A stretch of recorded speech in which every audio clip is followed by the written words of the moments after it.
At the inheritance meeting of my late daughter, my son-in-law stood against me, slapped me, and shouted, "You won't see a single cent of this money, you absent old man." He thought I didn't notice when he put something in my glass. I simply switched the glasses discreetly. Subscribe to the channel for more stories like this and comment the city you're watching from. I never expected that the worst day of my life would get even worse, but that's exactly what happened in that sterile conference room at Miller & Associates law firm. The fluorescent lights buzzed overhead, casting everything in a harsh, unforgiving glow that seemed to match the mood perfectly. Aurora had been gone for 3 months. 3 months since my daughter's funeral, 3 months of sleepless nights, wondering if I could have done something different. And now, here we were, dividing up what remained of her life like vultures picking at bones. I sat at the far end of the mahogany table, my hands folded tightly in my lap to stop them from shaking. George, my son-in-law, occupied the chair at the head of the table as if he owned the place. His perfectly pressed suit and slicked-back hair made him look like he was attending a business meeting rather than settling his dead wife's affairs.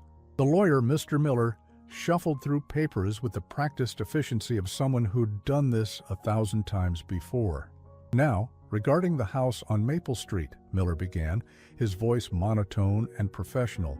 The property was jointly owned, so it passes automatically to the surviving spouse. George nodded, his expression smug. I bit my tongue, remembering how Aurora had called me just 6 months before she died, crying about how George was pressuring her to put his name on the deed. "It's just a formality, Dad," she'd said through her tears. "He says married couples should share everything." I should have insisted she come stay with me then. I should have asked more questions. But I'd learned long ago not to interfere too much in my daughter's marriage. The few times I'd tried, it had only pushed her further away. The savings account, approximately $47,000, also passes to Mr. Hartwell, Miller continued. My jaw clenched. I knew Aurora had been saving that money for years, putting away every penny she could from her part-time job at the library. She'd mentioned wanting to take some art classes, maybe travel a little, dreams she'd never get to fulfill now. And the life insurance policy, valued at $200,000, with Mr. Hartwell listed as the sole beneficiary. The numbers felt like punches to my gut. Not because I wanted the money, I'd never expected Aurora to leave me anything, but because each asset represented a piece of my daughter's life that was being handed over to a man who had barely shed a tear at her funeral. George cleared his throat, drawing everyone's attention. "Actually, there's something else we need to discuss." His pale blue eyes fixed on me with an intensity that made my skin crawl. "Jacob, I think it's important that everyone understands the situation here." The way he said my name, like it tasted bitter in his mouth, sent a chill down my spine. I straightened in my chair, meeting his gaze. What situation? The situation where Aurora's father thinks he deserves some sort of inheritance from a daughter he barely knew.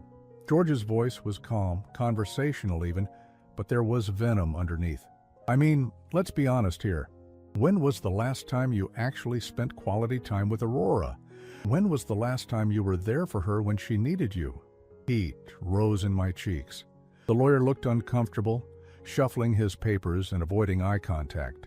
I wanted to defend myself, to explain that I'd tried to be there, that Aurora had often seemed distant and reluctant to spend time together in recent years. But something in George's expression warned me that this was just the beginning. "I loved my daughter," I said quietly, my voice steady, despite the storm raging inside me. George laughed, a harsh sound that echoed off the conference room walls. "Love? You call abandoning your family love? You call working 60-hour weeks and missing every important moment in Aurora's life love?" I felt my hands clench into fists under the table. Yes, I'd worked long hours. Yes, I'd missed some school plays and parent-teacher conferences. But I'd been trying to provide for Aurora after her mother left us when she was 12. I'd been a single father doing the best I could with limited resources and no support system. But George wasn't finished. He stood up slowly, his 6-foot frame towering over me as I remained seated. His face had transformed from smugly satisfied to genuinely angry, and I realized this wasn't just about money or inheritance. This was personal. You want to know what Aurora used to tell me about you? George's voice dropped to a whisper, but in the silence of the room, every word was crystal clear. She used to cry about how you never really listened to her, never cared about what she wanted. Do you know she stopped calling you Dad when she was 16? She called you Jacob, because that's how distant you'd become. The words hit me like physical blows. I remembered Aurora switching to using my first name, but I'd thought it was just teenage rebellion, something she'd grow out of. I'd never realized it was a sign of how deeply I'd failed her. George began pacing around the table, circling me like a predator. She told me about the time you missed her high school graduation because of work. She told me about how you forgot her birthday 3 years running. She told me about how she had to learn to drive from her friend's father because you were always too busy. Each accusation was true, and each one carved a little deeper into my soul. I'd been working construction then, taking every overtime shift I could get to keep us afloat financially. Aurora had needed clothes, school supplies, college savings. I thought I was being a good father by providing for her material needs, but I'd neglected the emotional ones. And you know what the saddest part is? George stopped directly in front of me, his voice rising with each word. Even after all that neglect, even after years of putting work before family, you still think you deserve something from her estate. You think being related by blood gives you some claim to what she worked for. I opened my mouth to respond, to try to explain that I wasn't there for money, that I just wanted some small memento of my daughter. But George's hand moved faster than I could react. The slap echoed through the conference room like a gunshot. My head snapped to the side, my cheek burning from the impact. The lawyer gasped, half rising from his chair, but George held up a hand to stop him. "You don't get to speak," George snarled, his face red with fury. "You don't get to justify 30 years of failure as a father. You don't get to waltz in here and pretend you cared about Aurora when she spent most of her adult life trying to fill the void you left in her heart." My cheek throbbed, but the physical pain was nothing compared to the emotional devastation. Because underneath all the anger and accusations, I could hear the truth. I had failed Aurora. I had been absent when she needed me most. I had prioritized work over family, financial security, over emotional connection. George leaned down, his face inches from mine. "You're not getting a single penny from this estate, you pathetic old man. Aurora didn't want you in her life, and she sure as hell wouldn't want you benefiting from her death." He straightened up and smoothed his suit jacket, suddenly composed again. "Mr. Miller, I think we can conclude this meeting. As the sole beneficiary and executor of Aurora's estate, I have everything I need." "Usa," the lawyer nodded quickly, clearly eager to end the uncomfortable scene. He began gathering his papers while George walked back to his chair, picking up a glass of water that had been sitting untouched throughout the meeting. That's when I noticed something that made my blood run cold. As George reached for his glass, I saw him glance at mine, the identical glass of water that had been placed in front of me when I arrived. There was something calculating in that glance, something that didn't match his emotional outburst from moments before. I watched as George's fingers drummed nervously on the table beside my glass. During his tirade, when everyone's attention had been focused on his dramatic performance, had he done something to my drink? The thought seemed paranoid, but George's entire demeanor had shifted too quickly from genuine rage to controlled satisfaction. And there was something about the way he kept glancing between the glasses that set off every alarm bell in my head. Without making it obvious, I reached for what I thought was my glass, but at the last second, I shifted and picked up the one that had been sitting in front of George instead. If I was wrong, no harm done. If I was right. George's eyes widened almost imperceptibly as I brought his glass to my lips and took a long drink. The water tasted normal, nothing unusual. But George's face had gone pale, and I saw his Adam's apple bob as he swallowed hard. "Well," George said, his voice slightly strained, "I think we're finished here." He reached for what was now my original glass and drank deeply, as if trying to prove that everything was normal. But as I watched him, I noticed the slight tremor in his hands, the way his breathing had become shallow. And when he set the glass down, I saw something that chilled me to the bone, relief mixed with growing panic, as if he'd just realized he'd made a terrible mistake. Whatever George had put in that drink, he'd just consumed it himself. 20 minutes after leaving the law office, George excused himself to the bathroom for the third time. His face had taken on a grayish pallor, and beads of sweat dotted his forehead, despite the air conditioning. Whatever he'd intended for me was now coursing through his own system, and from the looks of it, it wasn't pleasant. "Food poisoning," he muttered when he returned to the reception area where I was pretending to read outdated magazines. "Must have been something I ate for lunch." I nodded sympathetically, though inside I felt a grim satisfaction. "You should probably head home and rest," I suggested. "Get some fluids in you." George glared at me, suspicion flickering in his increasingly unfocused eyes. But another wave of nausea hit him, and he doubled over slightly, pressing a hand to his stomach. "Yeah, maybe you're right," he said through gritted teeth. "But Jacob, don't think this changes anything. Don't think you can come sniffing around Aurora's things while I'm feeling under the weather." "Wouldn't dream of it," I lied smoothly. I waited in my car until George's silver Mercedes pulled out of the parking lot, weaving slightly as it turned onto the main road. Only then did I start my engine and head toward the house where Aurora had spent the last 5 years of her life, the house that now belonged entirely to the man who had just tried to drug me. The Victorian-style home sat on a quiet street, lined with oak trees, their branches creating a canopy that filtered the late afternoon sunlight into dancing patterns on the sidewalk.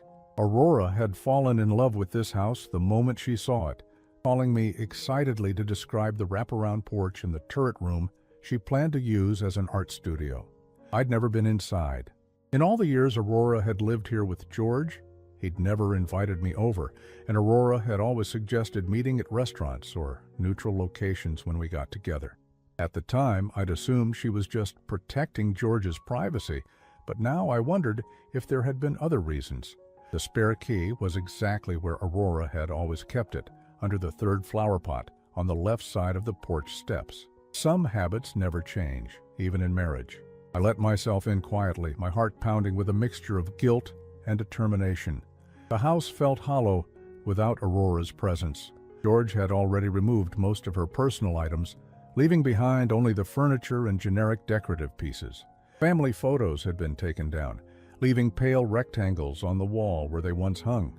It was as if he was systematically erasing every trace of her from their shared space. I climbed the stairs to the second floor, my footsteps muffled by the thick carpeting. Aurora's art studio had been in the turret room at the end of the hall.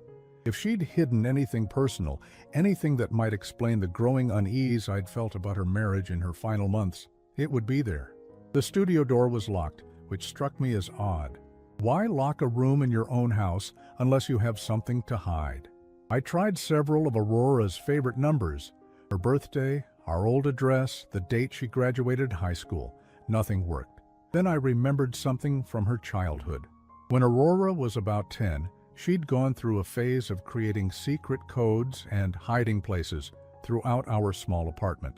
Her favorite number combination had been the date we adopted our cat, Whiskers, 0847, for August 4th, 1997. The lock clicked open. Aurora's art studio was exactly as I'd imagined it would be.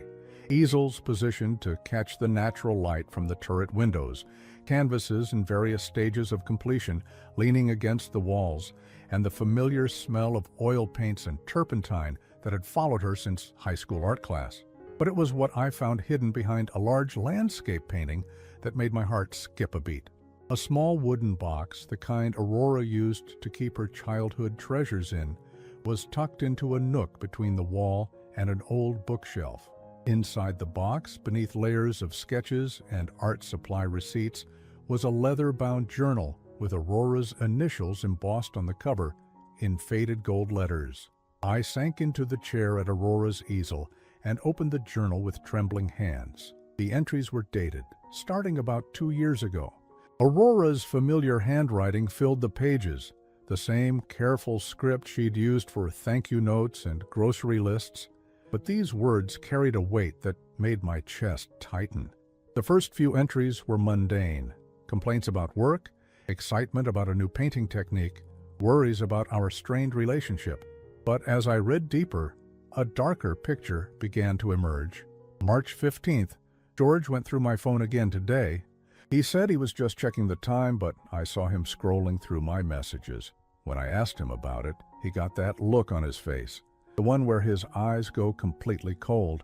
He said I was being paranoid, that married couples shouldn't have secrets from each other. March 22nd. I tried to call Dad today, but George said it would upset him to hear from me out of the blue. He reminded me about how hurt Dad looked at Christmas when I couldn't visit because of work. Maybe George is right. Maybe it's better to keep my distance until I figure out how to bridge that gap. My hands shook as I read those words. Aurora had wanted to call me, but George had convinced her not to.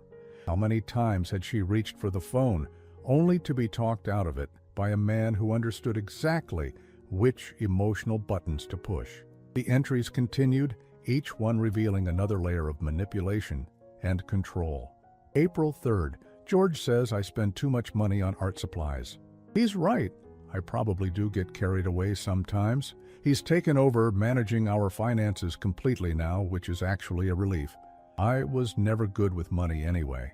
At least this way, I don't have to worry about making mistakes. April 18th.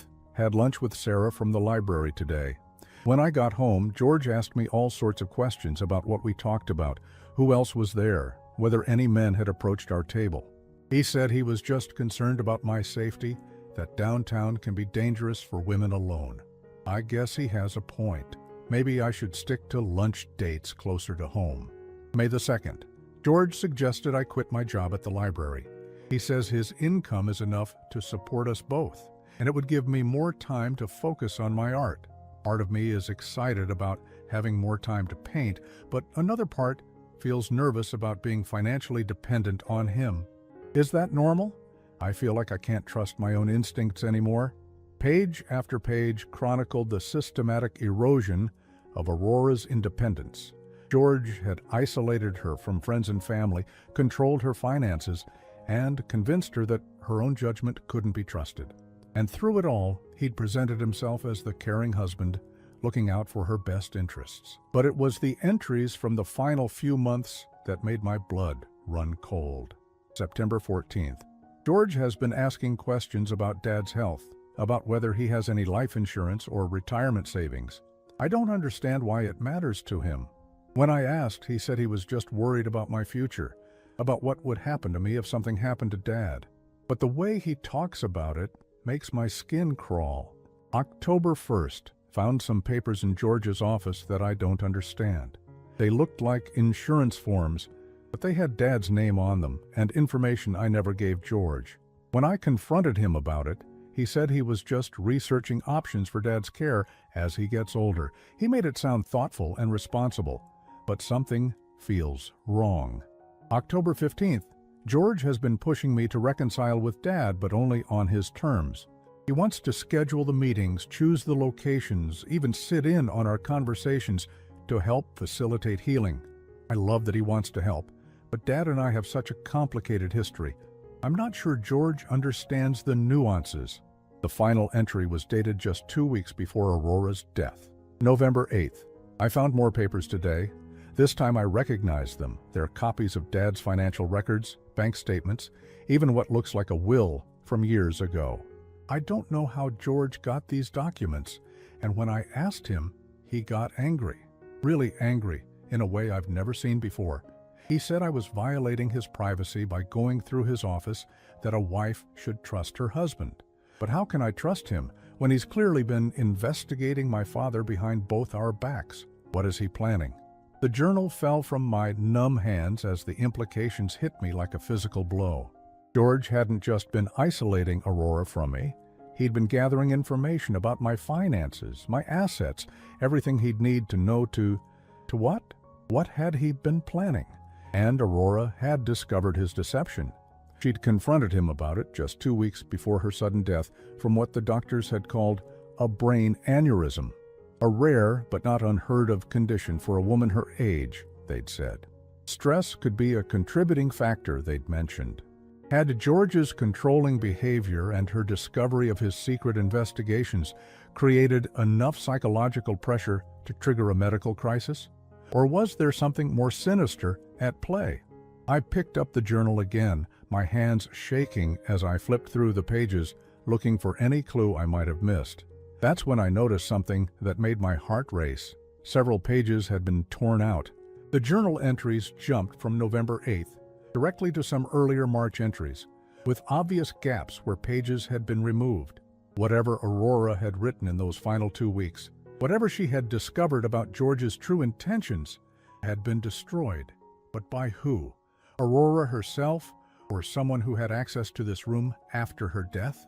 A sound from downstairs made me freeze, the distinctive creak of the front door opening. George's voice drifted up the stairs, weak but determined. "I know you're in here, Jacob. We need to talk." My heart hammered against my ribs. George was supposed to be homesick, incapacitated by whatever substance he'd intended for me, but here he was, and I was trapped in his house with evidence of his manipulation and possible worse crimes. I quickly slipped the journal into my jacket pocket and looked around the studio for another way out.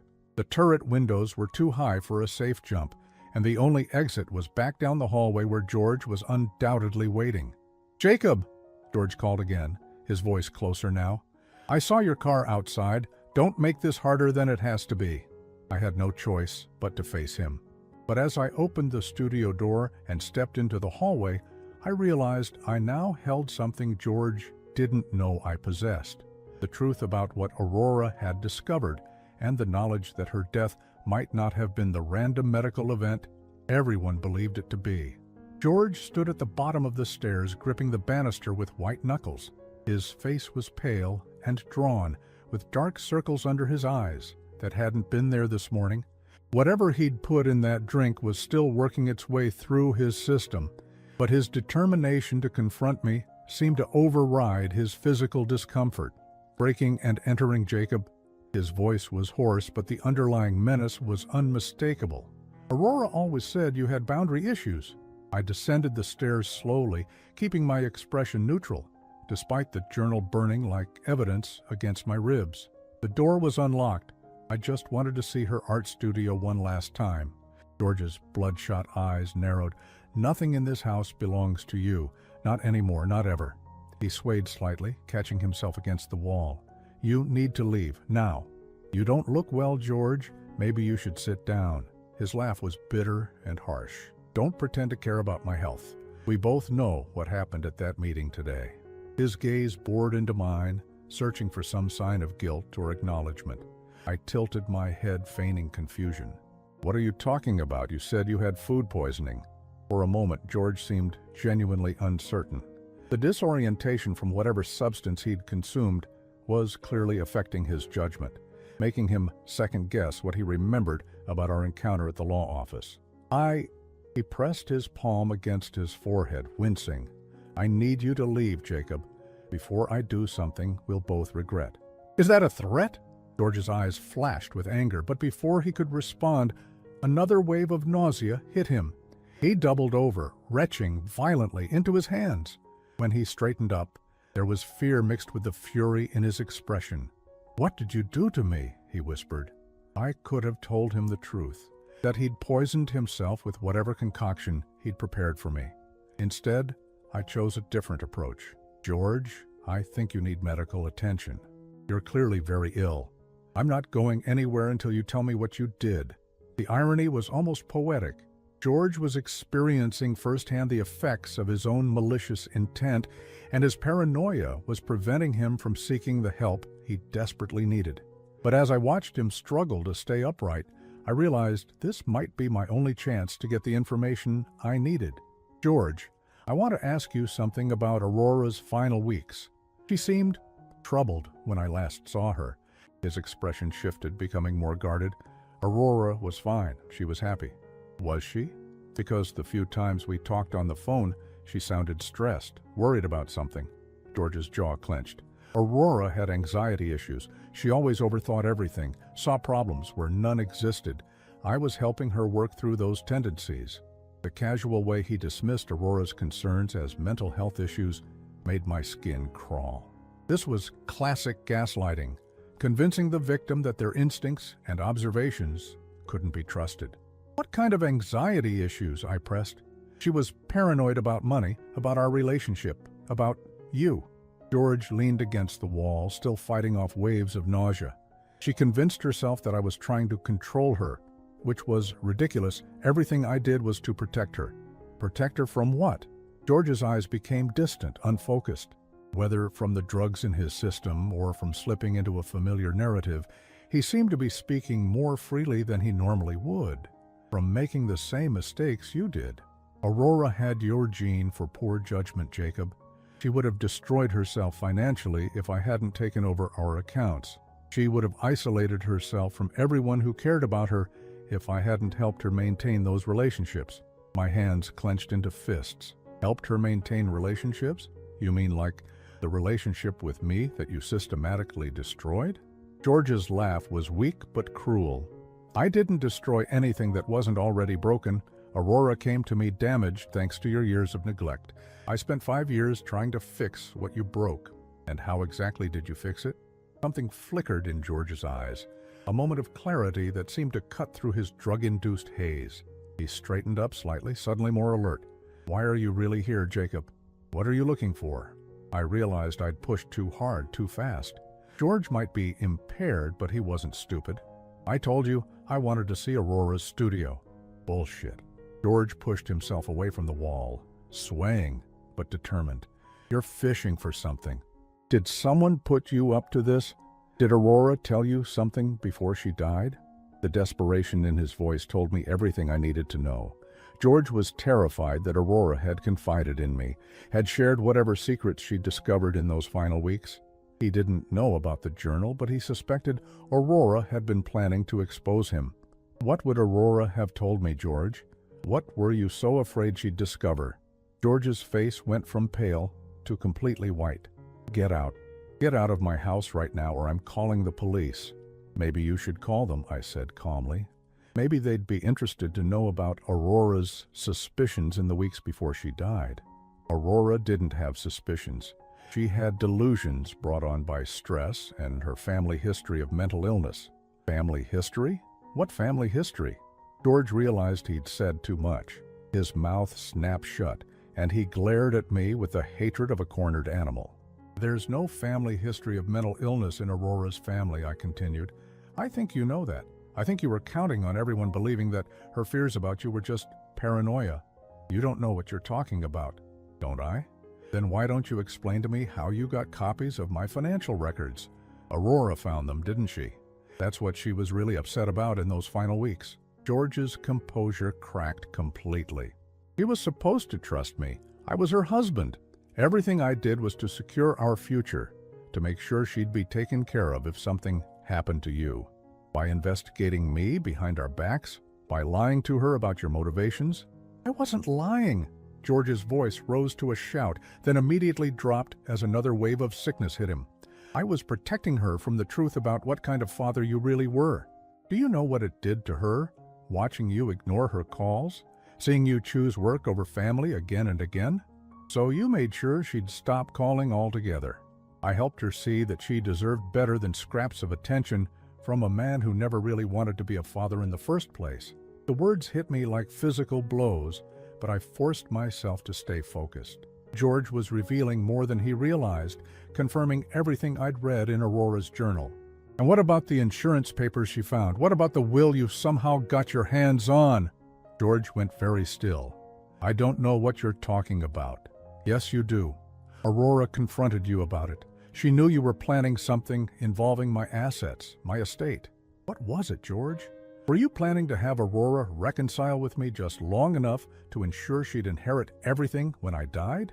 That's insane. Is it? Or were you planning something more immediate? Aurora discovered your research into my finances, your copies of legal documents you had no right to possess. She realized you weren't the caring son-in-law looking out for her future. You were a predator positioning yourself to benefit from my death. George's breathing became rapid and shallow. You're crazy, just like Aurora was crazy in those final weeks. The stress made her paranoid, made her see conspiracies everywhere. What stress, George?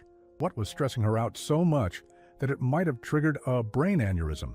The question hung in the air between us like a loaded weapon. George's face cycled through several expressions: fear, anger, calculation, and finally a cold resolution that made my blood run cold. Aurora died of a medical condition, he said slowly, his voice regaining some of its earlier menace despite his physical weakness. A rare but natural occurrence that can happen to anyone at any time. The doctors confirmed it. The autopsy confirmed it. There was nothing suspicious about her death.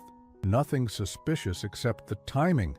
2 weeks after she discovered your secret investigation into my finances. 2 weeks after she confronted you about violating her privacy and mine. George straightened up as much as his condition would allow. Careful, Jacob. You're starting to sound paranoid yourself. First, you break into my house. Now you're accusing me of what exactly? Murder? The word hung between us like a blade. Neither of us had said it directly until now, but it had been lurking beneath every accusation and denial. I'm just wondering about the coincidence, I said carefully. Aurora discovers something that upsets her enough to write about it in her private thoughts, confronts you about it, and then dies suddenly from a stress-related medical condition. Coincidences happen, Jacob, and even if Aurora's discovery of some financial documents caused her stress, that would make you partially responsible for her death, wouldn't it? If you'd been a better father, if she'd trusted you enough to come to you with her concerns instead of keeping them bottled up inside, maybe she'd still be alive. The accusation hit its mark, and George knew it. He could see the guilt and self-doubt flickering across my face, and despite his weakened state, he pressed his advantage. That's what really bothers you, isn't it? Not some conspiracy theory about me, but the knowledge that Aurora died alone with her worries because she couldn't trust her own father enough to reach out for help. I felt the journal's weight against my ribs and drew strength from it. Aurora had tried to reach out to me multiple times. George had systematically prevented it, isolating her from anyone who might have helped her see through his manipulation. You're right about one thing, I said quietly. Aurora did die alone with her worries, but not because she couldn't trust me. Because you made sure she couldn't trust herself. George's expression shifted again, becoming calculating. Prove it. The challenge was simple and devastating. Whatever evidence Aurora had gathered, whatever she had discovered about George's true intentions, it had died with her. All I had was circumstantial evidence and a growing certainty that my daughter's death was no accident. But as I looked at George's pale, sick face, I realized something important. He might have destroyed Aurora's evidence, but he couldn't destroy his own guilt. And that guilt, combined with whatever was still working through his system, might be enough to get him to reveal the truth himself. The silence stretched between us like a taut wire, ready to snap at the slightest pressure. George swayed against the wall, his face growing paler by the minute, but his eyes remained sharp with cunning despite his physical distress. I realized he was waiting for me to make the next move, to reveal how much I actually knew versus how much I was guessing.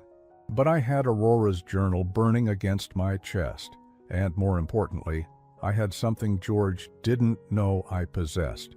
Patience learned from 30 years of construction work where rushing could get you killed. You know what strikes me as odd, I said conversationally, as if we were discussing the weather instead of my daughter's suspicious death. Aurora's art studio was locked. Why would someone lock a room in their own house? George's jaw tightened almost imperceptibly. Artists are protective of their workspaces. Aurora always locked that room. Funny thing about that, Aurora never locked any room when she was growing up, never even locked her bedroom door during her teenage years. She said locked doors made her feel claustrophobic. I paused, watching George's reaction.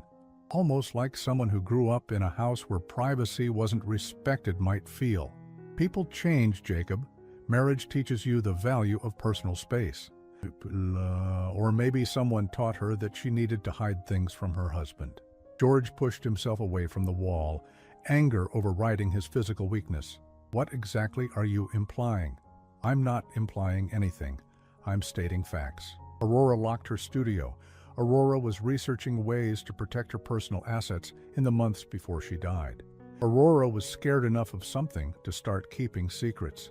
You don't know any of that. Don't I? I reached into my jacket slowly, watching George's eyes widen as he anticipated what I might pull out. Instead of the journal, I withdrew my phone. You know, George, I've been thinking about calling Detective Morrison. George went very still. Who? The detective who handled Aurora's case. Lovely woman, very thorough. She mentioned that if any new information came to light about Aurora's state of mind in those final weeks, they could reopen the investigation. It was a complete bluff. I hadn't spoken to any detective, and I wasn't even sure Aurora's death had been investigated beyond the standard autopsy. But the effect on George was immediate and dramatic. His face went from pale to gray, and he gripped the wall so tightly his knuckles turned white. There's nothing to investigate. Aurora died of natural causes. Natural causes triggered by extreme stress. The question is, what was causing that stress? George's breathing became shallow and rapid. Whether from the substance still affecting his system or from panic, he was clearly struggling to maintain control. You're fishing, Jacob. You have nothing. Maybe, or maybe I have more than you think. I held up my phone. Should I call Detective Morrison now, or would you prefer to explain things yourself? Explain what things? Why you were researching my financial situation without my knowledge or consent. Why you had copies of legal documents that should have been private. Why Aurora was so upset about your behavior that she... I let the sentence hang unfinished. George's face crumpled, and for a moment he looked like he might collapse entirely. Then something shifted in his expression, a hardening as if he was making a decision. You want to know the truth, Jacob? Fine. I'll tell you the truth. He staggered to the living room couch and sank into it heavily. I followed, keeping my distance, but positioning myself between him and the front door. Aurora was weak, George said, his voice barely above a whisper. She had your weakness, your inability to make hard decisions. She would have destroyed herself if I hadn't stepped in. I had stepped in how? By taking control, by making the choices she was too scared to make herself. George looked up at me, and I saw something chilling in his eyes. Not guilt or remorse, but resentment. Do you have any idea how exhausting it is to be married to someone who can't handle adult responsibilities? Aurora was perfectly capable of handling her own responsibilities. Was she? She couldn't even maintain a relationship with her own father without my help.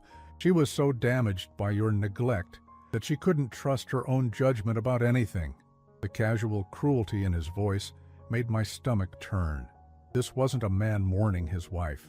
This was someone who had viewed Aurora as a project to be managed. So you managed her right into isolation. I protected her from people who would have taken advantage of her vulnerability. George's eyes blazed with self-righteous anger, including you, by researching my finances, by gathering information about my assets. George was quiet for a long moment, his head falling back against the couch cushions. When he spoke again, his voice was different, more detached, as if he was recounting someone else's story. Aurora was going to inherit everything you had eventually. It made sense to understand what that inheritance would involve, to plan for how to manage those assets responsibly. Responsibly meaning under your control. Someone had to think about the future. Aurora certainly wasn't capable of it. I felt the journal's weight again and drew strength from knowing Aurora's true thoughts about her marriage. Aurora was more capable than you gave her credit for, capable enough to discover what you were doing and confront you about it. George's eyes snapped to mine, suddenly alert despite his condition. So what did she tell you? Why don't you tell me what she discovered? What made her so upset in those final weeks? Aurora had anxiety attacks. She overthought everything, saw conspiracies where none existed. What specific conspiracies did she think she saw? George was quiet again, but I could see his mind working behind his bloodshot eyes. He was trying to figure out how much I knew, how much Aurora might have shared with me before her death. She thought. He stopped, shaking his head. It doesn't matter what she thought. She was wrong. Try me. George studied my face for a long moment, then seemed to come to a decision. Aurora thought I was planning to hurt you. The admission hung in the air between us like a loaded gun. My heart hammered against my ribs, but I kept my expression neutral. Hurt me how? She found some research I'd done about accidental deaths, about how to make something look natural. She completely misunderstood what it was for. My blood ran cold. What was it for? George's smile was weak but chilling. Insurance purposes. I was researching how insurance companies investigate claims, what they look for when determining whether a death was accidental or intentional. I wanted to make sure Aurora's policies were structured correctly. Aurora's policies? The life insurance policy that named me as beneficiary. I wanted to understand the claims process, the potential complications. George's voice was gaining strength, as if telling this story was somehow therapeutic for him. But Aurora saw the research and jumped to the wrong conclusion. Which was? She thought I was planning to kill you and make it look like an accident so she could inherit your estate. The words were spoken so casually, so matter-of-factly, that it took a moment for their full meaning to sink in. George wasn't denying the plan. He was claiming Aurora had misunderstood his motivation. And what was your actual motivation? George's eyes grew distant again. Aurora was fragile, Jacob. The stress of maintaining a relationship with you was killing her. Every phone call left her anxious for days. Every missed holiday or birthday sent her into a depression that lasted weeks. So you decided the solution was to eliminate me from her life permanently. I decided the solution was to eliminate the source of her pain. George's voice was eerily calm now, as if the drugs in his system had stripped away his ability to recognize how his words sounded. Aurora couldn't cut ties with you herself. She was too sentimental, too guilty about the past. But if something happened to you naturally, accidentally, she could grieve and then move on and inherit my estate in the process. George shrugged. That would have been a beneficial side effect. Aurora deserved that inheritance after everything you put her through. I stared at him in horror, realizing I was listening to a confession of premeditated murder. George had actually been planning to kill me, and he was so arrogant, so confident in his manipulation of Aurora that he was telling me about it. But Aurora figured it out. George's expression darkened. Aurora found some notes I'd made about your routine, your habits. She saw the insurance research. She put 2 and 2 together and got 5.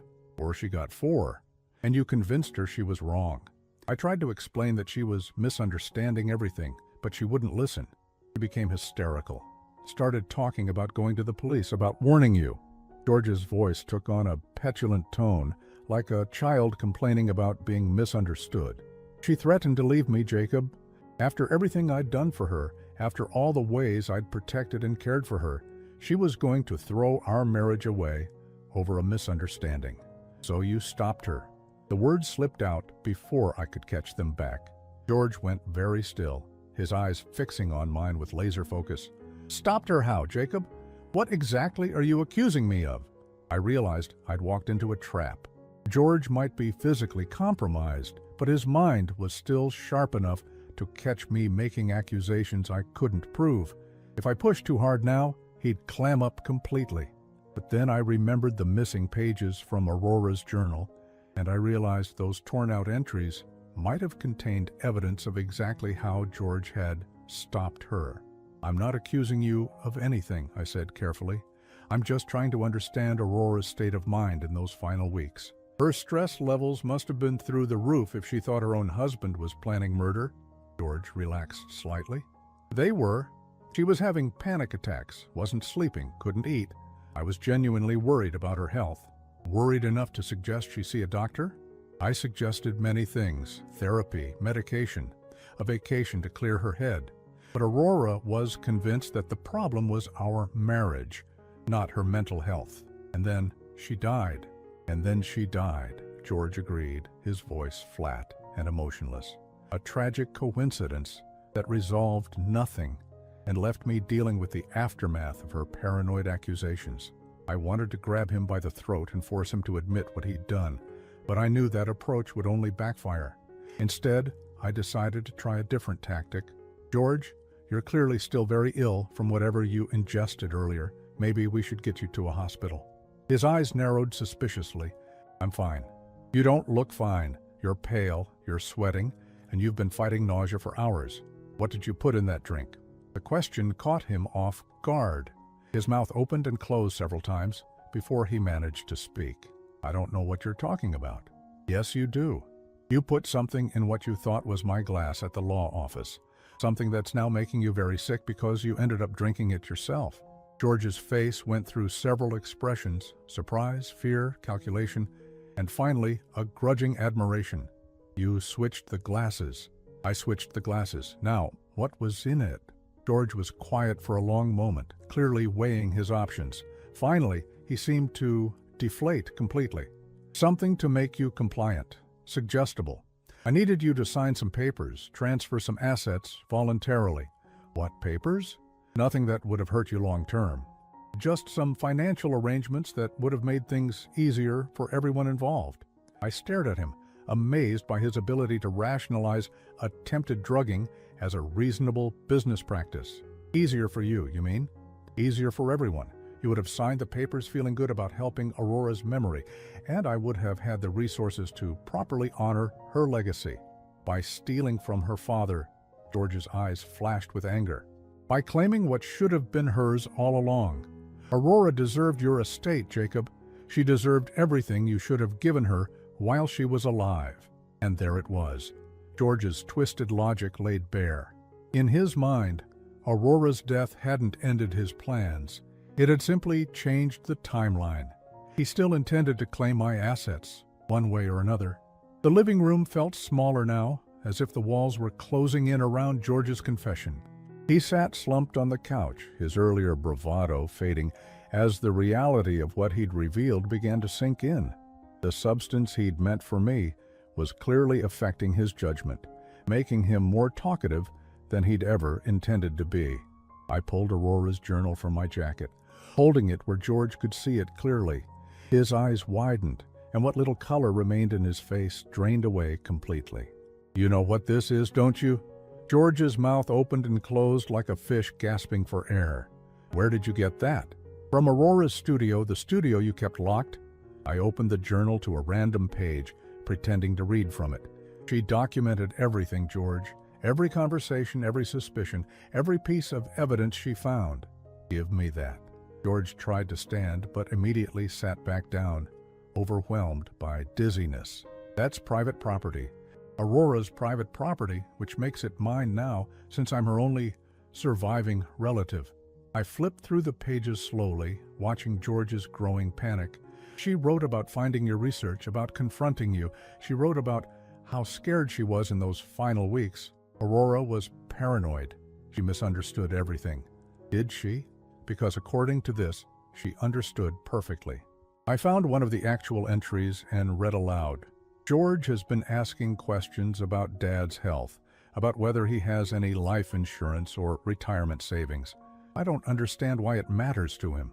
George flinched, as if I'd slapped him. She took that out of context. And this one, found some papers in George's office that I don't understand. They looked like insurance forms, but they had Dad's name on them and information I never gave George. I was trying to help plan for your future care. Were you? Or were you gathering information for something else entirely? I turned more pages, even though I had already memorized most of the entries. Here's an interesting one. I don't know how George got these documents, and when I asked him, he got angry. Really angry in a way I've never seen before. George's breathing became labored. Aurora had anxiety issues. She overthought everything. She was overthinking, or she was finally seeing you clearly for the first time. I closed the journal and met his gaze directly. The question is, George, what happened to the pages she wrote in those final 2 weeks? Because someone tore them out. I don't know what you're talking about. Yes, you do. Aurora discovered something that scared her enough to document it carefully. Something that made her realize just how much danger she was in. And then those pages disappeared. George was shaking now, whether from the drugs or from fear, I couldn't tell. You're making this up. You're trying to manipulate me just like Aurora did. Aurora manipulated you? That's rich, coming from someone who controlled every aspect of her life for 5 years. I protected her. You isolated her. You made her financially dependent on you. You convinced her that her own instincts couldn't be trusted. And when she finally started to see through your manipulation, you silenced her permanently. That's not what happened. George's voice was barely a whisper now. Then, tell me what did happen. Tell me about Aurora's final 2 weeks. George stared at the journal in my hands, his expression cycling between fear and calculation. I could see him weighing his options, trying to figure out how much I actually knew versus how much I was guessing. The Aurora you're describing in that journal wasn't the real Aurora, he said finally. The real Aurora was fragile, damaged by years of your neglect. She needed someone strong to make decisions for her. So you made the ultimate decision for her. I never hurt Aurora. The words exploded out of him with such force that he started coughing violently. When he recovered, his voice was hoarse but determined. Everything I did was to protect her from pain. Including killing her?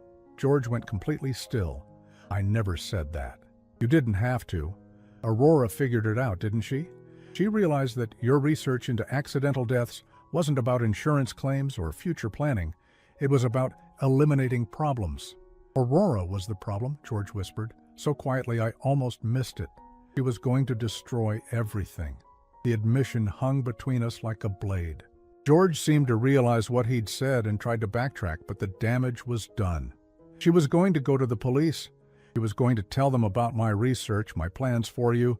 She was going to ruin everything over a misunderstanding. So you decided she was the problem that needed to be eliminated instead of me. George's eyes filled with tears, but they weren't tears of remorse. They were tears of self-pity, of someone who felt wronged by circumstances beyond his control. Aurora forced my hand. She wouldn't listen to reason, wouldn't accept that everything I did was for her own good. She was going to throw away our entire future over paranoid delusions. What did you do to her, George? He was quiet for so long I thought he might not answer. When he finally spoke, his voice was flat and emotionless, as if he was recounting something that had happened to someone else. Aurora had been having headaches for weeks. Stress headaches, I told her. I gave her medication to help with the pain. My blood ran cold. What kind of medication? Something to help her relax, to clear her mind so she could think rationally about our situation. George looked up at me, and there was something almost pleading in his expression. I never meant for it to. I just wanted her to calm down, to stop being so paranoid. You gave her something that triggered the aneurysm. The doctor said stress could be a contributing factor. Aurora was under tremendous stress because of her paranoid delusions about me, about you. If she'd just trusted me, if she'd let me handle the situation with you quietly, none of this would have happened. The casual way he shifted blame onto Aurora, even while confessing to drugging her, made my stomach turn. So you killed her to prevent her from warning me about your plans to kill me. I medicated her to help with her anxiety. The fact that her condition was exacerbated by the medication was an unforeseeable medical complication. Unforeseeable unless you researched the effects beforehand. George's eyes widened as he realized he'd walked into another trap. I researched everything about Aurora's health. I was concerned about her, concerned enough to research how certain medications might interact with genetic predispositions to aneurysms. The silence that followed was deafening. George stared at me with growing horror, as if he was finally understanding the implications of what he'd done. You researched my family medical history too, didn't you? Not just my finances, but my health records, looking for weaknesses, vulnerabilities you could exploit. I wanted to understand Aurora's genetic risks. You wanted to understand how to kill her without leaving obvious evidence. George started crying then, but they were still tears of self-pity rather than genuine remorse. I loved Aurora. Everything I did was because I loved her. You loved controlling her. There's a difference. She was going to leave me, Jacob. After everything I'd done for her, all the ways I'd protected and cared for her, she was going to walk away over a misunderstanding. It wasn't a misunderstanding. Aurora saw exactly who you really were. George wiped his face with the back of his hand, smearing tears and snot across his cheeks. What are you going to do now? Call the police. Try to prove something that can't be proven. I'm going to make sure Aurora's story is told. Her real story, not the version you've been selling to everyone. With what evidence? A journal full of paranoid ramblings from a mentally unstable woman? With your confession. George's eyes snapped to mine, suddenly alert. What confession? I pulled my phone from my pocket and held it up, showing the recording app that had been running for the past hour. George's face went from pale to gray as he realized the implications. "You've been recording this?" "Every word. Your admission about researching my finances, your plans to kill me, your confession about medicating Aurora to prevent her from warning me. All of it." George lunged for the phone, but his drug-impaired coordination made the attempt clumsy and ineffective. I stepped back easily, keeping the device out of his reach. "You can't use that in court. I was coerced. I was under the influence of drugs." "Drugs you intended for me, which makes this poetic justice," I smiled coldly. "And you weren't coerced, George. You were proud of what you'd done. You thought you were clever, manipulating Aurora so thoroughly that even after her death, no one suspected the truth." George collapsed back onto the couch, his face buried in his hands. "What do you want from me?" "I want justice for Aurora. I want her real story to be known. I'll deny everything. I'll say you drugged me, forced me to say things that weren't true. You could try that. But we both know there's more evidence to be found if someone knows where to look. Medical records showing what was really in Aurora's system when she died. Financial records proving your unauthorized access to my personal information. Maybe even physical evidence from those missing journal pages." George looked up at me with naked hatred. "Aurora was weak. She couldn't handle the real world without someone to protect her from her own poor judgment. Aurora was strong enough to see through your manipulation, strong enough to confront you about your lies, strong enough to threaten everything you'd built on deception and control. And look where it got her. The words were meant to hurt, but instead they gave me clarity." George felt no remorse for Aurora's death because in his twisted worldview, she had brought it on herself by refusing to submit to his control. "You're right," I said quietly. "Aurora's strength did get her killed, but it also exposed you for what you really are, and now everyone else is going to see it too." George stared at me for a long moment, then started laughing. It was a broken sound, more hysteria than humor. "You think you've won something here, Jacob? You think this recording proves anything other than that you're as paranoid as Aurora was? I think this recording proves that my daughter died because she was brave enough to stand up to a predator. And I think it's going to ensure that predator never hurts anyone else." The laughter died in George's throat as the full implications of his situation finally sank in. He was trapped, exposed, and facing the consequences of years of manipulation and control. But as I watched him process his defeat, I realized something that chilled me to the bone. George wasn't just a manipulative husband who had lost control of his victim. He was someone who had planned and executed murder and who was already calculating his next move. 3 weeks later, I sat in Detective Morrison's office, watching as she reviewed the transcript of George's recorded confession for the 3rd time. The fluorescent lights hummed overhead, casting the same harsh glow that had illuminated that terrible meeting at the law firm, but this time the light felt cleansing rather than oppressive. "This is quite remarkable, Mr. Hartwell," Detective Morrison said, looking up from the papers spread across her desk. "In 30 years of police work, I've rarely seen someone confess this thoroughly to premeditated murder." "He didn't think he was confessing," I replied, my voice steadier than it had been in months. "He was bragging." George was so convinced of his own cleverness that he wanted someone to appreciate how perfectly he'd manipulated Aurora.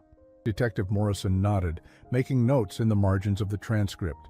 "The medical examiner is reopening Aurora's case. With this new information, they're looking specifically for traces of the medications George mentioned. If they find what we suspect they'll find..." We didn't need to finish the sentence. We both knew that modern forensic techniques could detect substances that might have been missed in the original autopsy, especially when the pathologists hadn't known to look for them. "What about the financial investigation?" I asked. "That's proceeding as well. We've found evidence that George gained unauthorized access to your credit reports, banking information, and legal records going back several years. Identity theft, stalking, conspiracy to commit fraud, the charges are adding up." I leaned back in the uncomfortable plastic chair, feeling a weight lift from my shoulders that I hadn't even realized I'd been carrying. "And the recording will hold up in court?" "Your attorney seems confident it will." George wasn't in custody, wasn't being interrogated, and you weren't acting as an agent of law enforcement. Plus, the fact that he drugged himself with his own intended weapon, well, let's just say juries don't tend to be sympathetic to that kind of poetic justice. Detective Morrison closed the file and looked at me with something approaching admiration. Can I ask you something, Mr. Hartwell? What made you suspicious enough to switch those glasses? I thought about that moment in the conference room, the calculated look in George's eyes, the way his performance had felt just a little too practiced. George was trying too hard to make me feel guilty about my relationship with Aurora. Everything he said was designed to make me doubt myself, to make me feel like I deserved whatever he had planned. But there was something in his eyes that didn't match his words. Something cold and calculating that had nothing to do with grief or righteous anger. And you'd seen that look before? I nodded slowly. In my ex-wife, actually. The same cold assessment whenever she was planning something cruel. I learned to recognize it as a survival mechanism. Detective Morrison made another note. Well, whatever instinct warned you that day saved your life. George's plan for you was considerably more permanent than drugging and robbing. The thought still sent chills down my spine. If I hadn't switched those glasses, I would have been drugged, manipulated into signing away my assets, and then eliminated in some carefully planned accident. Aurora's death would have remained a tragic medical mystery, and George would have inherited everything while playing the grieving widower. Has he said anything since his arrest? He's requested a lawyer and isn't talking. But his attorney has already approached the prosecutor about a plea deal. Apparently, George is claiming diminished capacity due to the stress of his wife's recent death. I felt my jaw clench. He's still trying to manipulate the system. It won't work, not with the evidence we have, and not with that recording. George's confession is too detailed, too proud of his own cleverness to support any claim of diminished capacity. Detective Morrison stood up, signaling that our meeting was coming to an end. There's something else, Mr. Hartwell, something I thought you should know. She walked to a filing cabinet and withdrew a manila envelope. When we searched George's house, we found these hidden behind some books in his office. She handed me the envelope, and with trembling fingers, I opened it. Inside were the missing pages from Aurora's journal, the entries from her final 2 weeks, the ones George had torn out and hidden.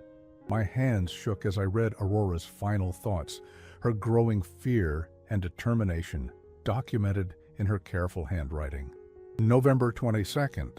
I found George's detailed notes about Dad's daily routine today. He knows what time Dad leaves for work, what route he takes, where he stops for coffee. This isn't casual interest, this is surveillance. I confronted him again, and this time he didn't even try to lie. He said Dad deserves what's coming to him for being such a terrible father. I'm scared of what George is planning. November 25th. George gave me pills today, said they were for my headaches, but I recognized the bottle from his research materials. I didn't take them. I've been pretending to take them, but I've been hiding them instead. I need to get to Dad, need to warn him, but George is watching me so carefully now. He knows I know. November 29th. This might be my last entry. George is insisting I take the medication, says my headaches are getting worse, and I need stronger treatment. I tried to call Dad 3 times today, but George disconnected the calls each time. He says I'm being paranoid, but I know he's planning something terrible. If something happens to me, I need someone to know that it wasn't an accident. George is dangerous, and Dad is in danger too. I'm going to hide this journal where George won't think to look for it. Maybe someday someone will find it and understand what really happened. The final entry was dated the day before Aurora died. I closed my eyes, imagining my daughter's terror in those final hours, knowing her husband was planning to kill both of us and feeling powerless to stop him. He was so brave, I whispered. Detective Morrison nodded. She was, and because of her bravery and yours, George won't hurt anyone else. I carefully placed the pages back in the envelope. Can I keep these? They'll be needed as evidence, but once the trial is over, they'll be returned to you. I walked out of the police station into the crisp autumn afternoon, breathing deeply for what felt like the first time in months. The weight of uncertainty, of wondering whether I'd failed Aurora as completely as George had claimed, was finally lifting. Aurora hadn't died because I was a terrible father. She hadn't died because of stress or anxiety or genetic predisposition.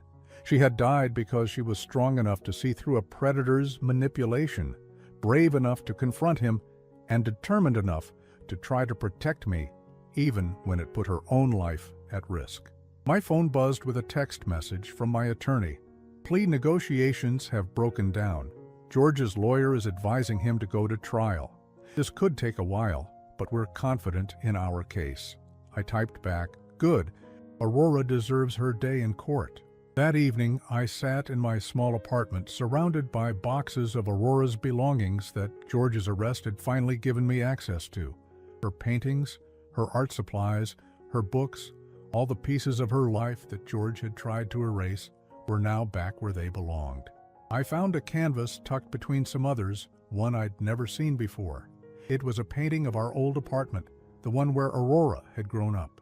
But it wasn't the cramped, worn space I remembered. In Aurora's painting, it was warm and bright, filled with the kind of love that transcends material circumstances. At the bottom, in Aurora's careful script, was a title, "Where I Learned That Love Means Never Giving Up."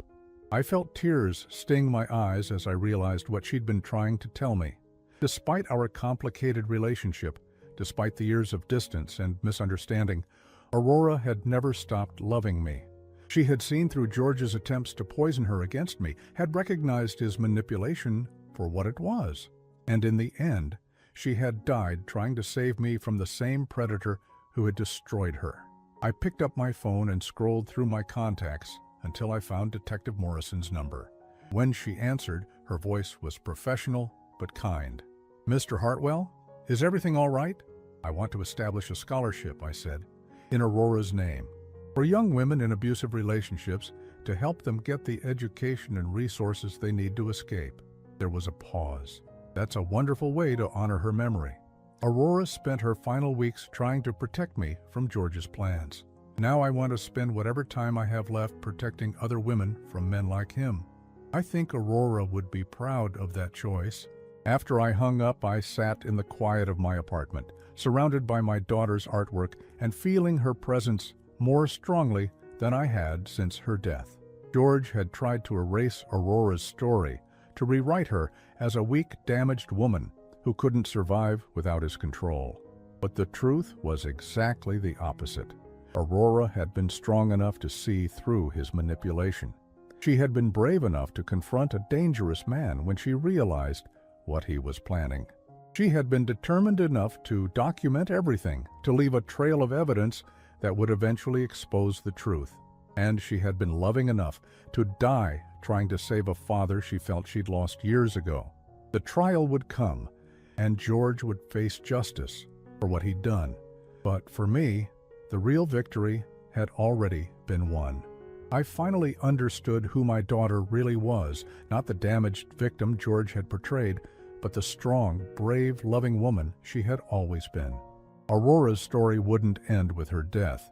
It would live on in every woman who escaped an abusive relationship with the help of her scholarship, in every person who learned to recognize the signs of manipulation and control, in every father who realized it was never too late to truly see and appreciate his daughter. George had tried to silence Aurora's voice, but in the end, it was his own confession that would ensure her story was heard.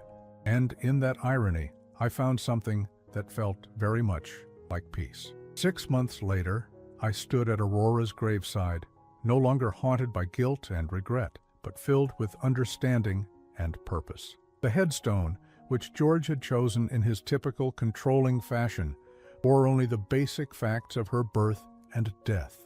But I had added a small plaque beside it, engraved with Aurora's own words from her final journal entry. "If something happens to me, I need someone to know that it wasn't an accident." Now, someone did know. Everyone knew. And Aurora's voice, silenced too early by a predator's calculated cruelty, would continue speaking for years to come through the lives she would help save. George had lost everything: his freedom, his reputation, his ability to hurt anyone else. But more importantly, he had lost the power to control Aurora's narrative. The truth about who she really was and what she had died trying to do would be her lasting legacy, and that legacy would ensure that Aurora's love, courage, and strength lived on long after George himself was forgotten.